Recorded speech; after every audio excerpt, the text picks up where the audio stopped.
All right, Module 5, 4 and 4 flag football's officials training. We will jump into some penalty enforcement. We will definitely go over penalty enforcement a little bit more in depth in person as well, but we will give you some of the basics of it. So we make it simple in 4v4. There's only two yardage types of penalties. There is 5 yards and 3 yards. So all contact penalties, so illegal contact, holding, pass interference, stuff like that, all of those will be 5-yard penalties. That's a good way to remember it, even if you don't remember exactly what foul occurred. If it involves contact, it's going to be 5 yards. The only non-contact 5-yarder is the UCs that we talked about in the last one. So on sportsmanlike conduct penalties, one, players can only get 2 a game. If they get a second one, they will be ejected, and it's also 5 yards for those. Everything else, all procedural penalties, false starts, encroachments, illegal snaps, stuff like that. If it doesn't involve contact, unless it's an unsportsmanlike conduct penalty, it'll be a 3-yard penalty. So contact, 5 yards, everything else, 3 yards. So all fouls are either going to be dead ball fouls, meaning they happened not during a play, or live ball fouls, which means that they happen during play. They can happen anytime simultaneously with the snap, and they go all the way until the whistle is blown to end that play. Dead ball fouls are the opposite. It's the rest of the time. So it's all the time leading up to a snap and all the time after a whistle. So anytime between plays or between downs, those are dead ball fouls. Non-player and unsportsmanlike fouls, they can occur while the ball is either live or dead, but they're always going to be enforced as dead ball penalties. So even if somebody gets a UC during a play, we will enforce that and enforce the 5 yards after the play has ended. Essentially what that means is that in unsportsmanlike conduct, that can be added on to another live ball foul. So if a team has holding and unsportsmanlike conduct in one play, we will give 5 yards for each of those. Whereas if they have holding and illegal contact during the same play, we can only enforce one of those. So unsportsmanlike conduct will always be enforced, and we'll enforce them as a dead ball foul. Fields, Fields is an acronym, a way to remember these penalties. All of these are going to be 3-yarders. So false start, illegal snap, encroachment, leaving the field on the wrong side. We don't see that a ton. Delay a game. They have 25 seconds after you blow your ready for play whistle. So we don't see a ton of delay of games either. And then substitution or illegal substitution. We don't see a ton of that, but it's essentially during the middle of the play, somebody comes onto the field or somebody leaves the field. That would be an illegal substitution. Some definitions. Previous spot, that is where the ball was last snapped. End of the run is where a player was downed or deflagged or wherever the play ends, where the ball is when the play ends, that is the end of the run. Succeeding spot is where the ball will be next snapped. And then the spot of the foul is exactly what it sounds like. It's where the foul occurred. So we will use these 4 spots to help us decide where to enforce penalties from. So those dead ball fouls, those are between the downs or between the snap. Live ball fouls are during it. Fouls on scoring plays or prior to a try. That is another one. Loose ball play, so happens before and during illegal forward pass, so that is while the ball is in the air. Again, these are all the definitions. Running play, fouls which are not loose ball fouls. So that is when somebody actually physically is holding the ball. Those would be a running play foul.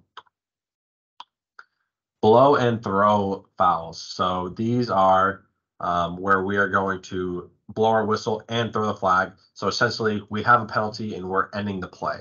So those are all the field penalties that we talked about. So we do not allow the play to go on. We'll blow our whistle. If they keep playing, we're just going to keep blowing our whistle until they stop. And then you're going to let the referee know, or if you are the referee, you're going to enforce that penalty at that point.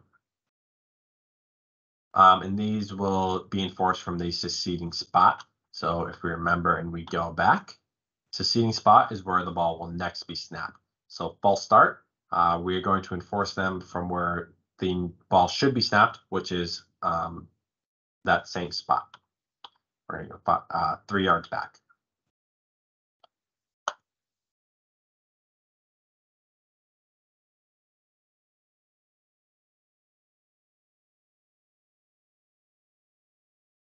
So what we're going to see, and it's not the FAR official's call. I believe she is running back judge. It's kind of hard to tell.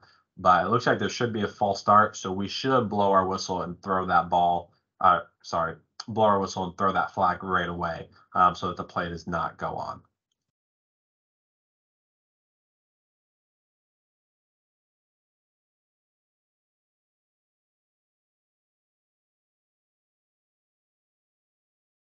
They didn't see it or they didn't throw the flag. So we missed that. That's a big miss, one that we do not want to. But we should have blown that dead and gone 3 yards from that spot.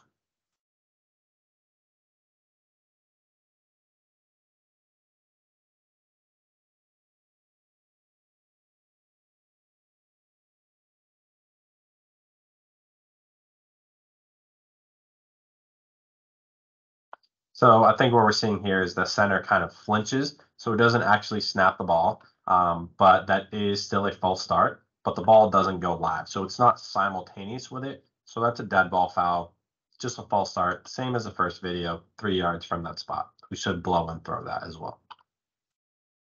Okay, other penalties. Mishaps is the acronym for this. These are ones where we're going to see the foul, we're going to throw our flag, and we're going to let the play go on. Throw and go is what we call them. So illegal motion, substitution, illegal shift, and it kind of depends on what the illegal substitution is. We can go over that more in person as well. That could be either a mishap or a field penalty. But these ones, like I said, they will be throw and go penalties. So we're going to throw the flag in the air, continue to officiate, do not blow your whistle. If you do happen to blow your whistle, that's fine. You're going to need to own up to it. It's called an inadvertent whistle, and we can talk about that as well. But you do not want to blow your whistle, let the play go on, and then have half of the team stop because they heard your whistle. The other team keeps going, they score a touchdown. People are going to get upset. So if you do accidentally blow your whistle, please own up to it, and we will just replay the down at that point. Throw and go penalties, they're enforced likely from the previous spot.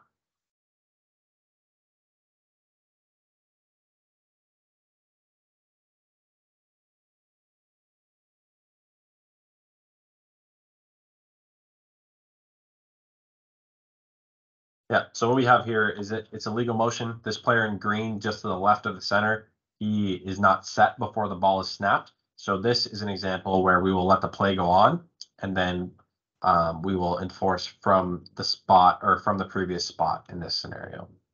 So we'll watch one more time. Keep an eye on the player to the left. He does not get set before the ball is snapped.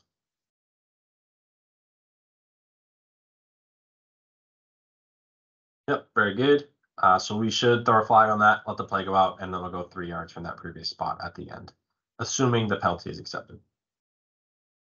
That is very basic level penalty enforcement. We'll go a little bit more in person as well, but just so you have an idea of it, go ahead, take the quiz really quick. Should be a short one, and come on back.